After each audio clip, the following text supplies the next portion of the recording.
you should have an outside watchdog, and the secrecy more or less created in an exterritorial area in Israel where standard procedures of safety monitoring is not implemented. So worker safety, environmental questions, industrial safety procedures, all are not covered, and there are thousands of people working there.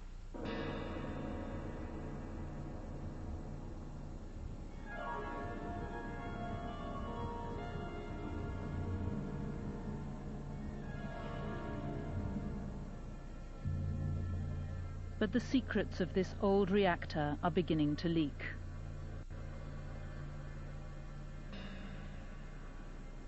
Evidence has seeped out of accidents, lies and deceit. In 1996, the press heard rumours of a radioactive hotspot in the desert.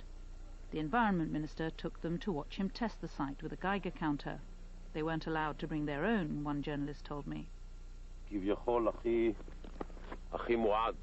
The minister proclaimed the site clean. The readings for radioactivity his instrument showed were below normal. But journalists weren't happy.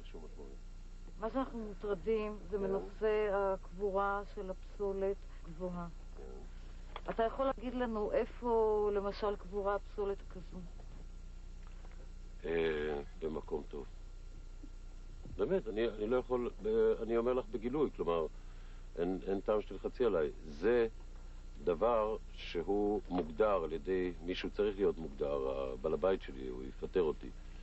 ראש הממשלה כדבר שלא מפרסמים אותו. עכשיו אנחנו מגלים בפעם הראשונה את פעולות ההסוואה של הכור. But on Israeli television last year, a groundbreaking documentary alleged it was a cover-up. Aryeh Spieler, a Holocaust survivor and a loyal Dimona worker for 27 years, described how he'd been told to prepare the site for the minister's visit by removing contaminated waste from a deep crater. He said he'd replaced it with fresh soil and planted trees to cover the hole, as though it had never happened. Then he said they brought the minister and the press to prove that everything was okay. 5 Dimona workers appeared on the program. They'd given their lives for Dimona, they said, and now they felt betrayed. They broke no secrets, only the code of silence. They said they'd worked with uranium. There were fires, spills, explosions of toxic gas. Now that they were sick, they said the plant didn't want to know. The management was denying they'd worked with radioactive materials, and because they were bound to secrecy, they couldn't fight for their rights.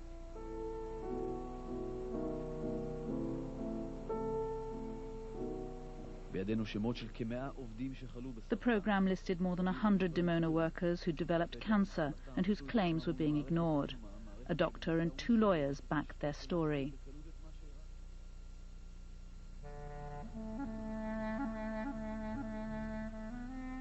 It was the first time Dimona workers had spoken out. I want to talk to Aryeh Spieler.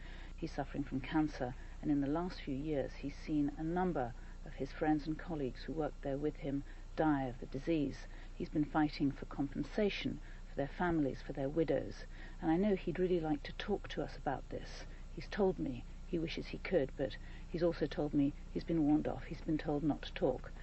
But I'm going to go and see him and see if he'll change his mind.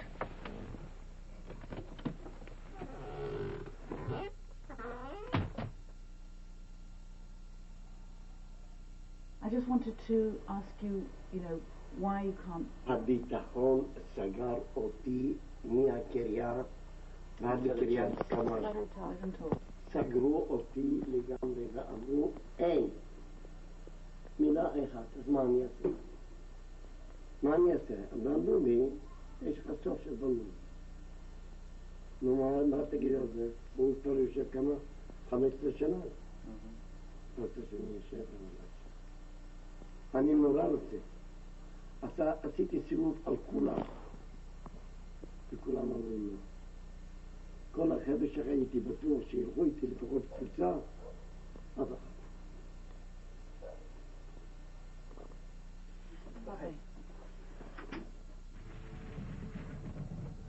It was time to try the others, the doctors, the relatives, the lawyers. Hello? Hello. I just wanted to ask you whether there would be any possibility of doing an interview with you about the cancer victims and about their case. I'm really reluctant to be interviewed publicly on the media over this story overseas. It's just not appropriate. But why is it so sensitive? Come on now. Any discussion of nuclear issues is sensitive.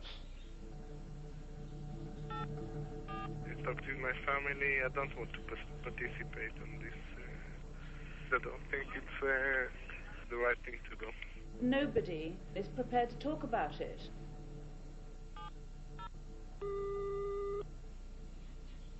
There are things that are not, it's not good to talk about, even if you're a lawyer. Are you worried about a sort of Vanunu scenario? Of course you think about it. I just don't get it. If this was the Soviet Union or Iraq or North Korea, I'd understand why people are so scared to talk. But this is Israel. It's supposed to be a democracy.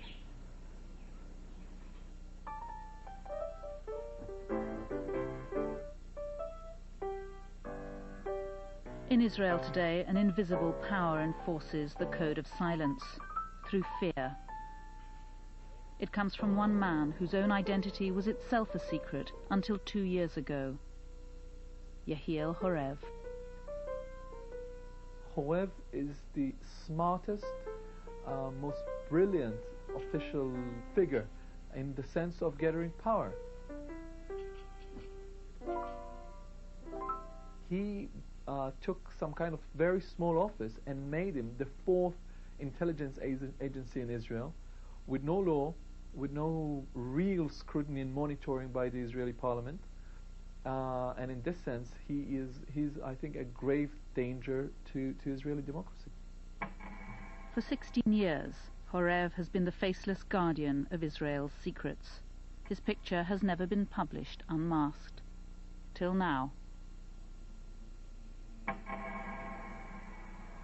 It's Horev from his office at the Ministry of Defense who is blocking Vanunu's early release.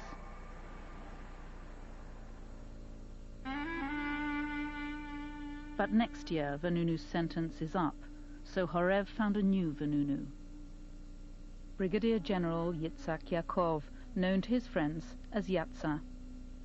In his retirement, he wrote a fictionalized memoir and talked on camera about his life. A distinguished soldier and scientist, Yaakov had for years led Israel's top-secret weapons development program. So eminent was he was a candidate for the prestigious Israel Prize. But when he told his life story to a journalist, he broke the rules. The journalist was Ronan Bergman. He showed his article, as all Israelis must, to the censor. It went straight to Horev, who sent in the heavies. They were deadly, deadly serious. My phones were bugged. I was followed by Israeli Secret Service. Yatza was followed by Israeli Secret Service. And the whole system was surrounding us and following us and stalking us. Yaakov went from hero to zero. He was arrested secretly and charged with treason. He spent 2 years fighting Horev. 2 years of jail, heart disease, bankruptcy, and house arrest ended in public disgrace. He was spared prison, but the court found him guilty of betraying Israel's secrets. Horev was afraid that veterans of the Israeli army, the Israeli intelligence, the Israeli nuclear effort would try to maintain their footprint in the history of Israel and tell their story, and he wanted to frighten them, and in this sense he was successful. Do you think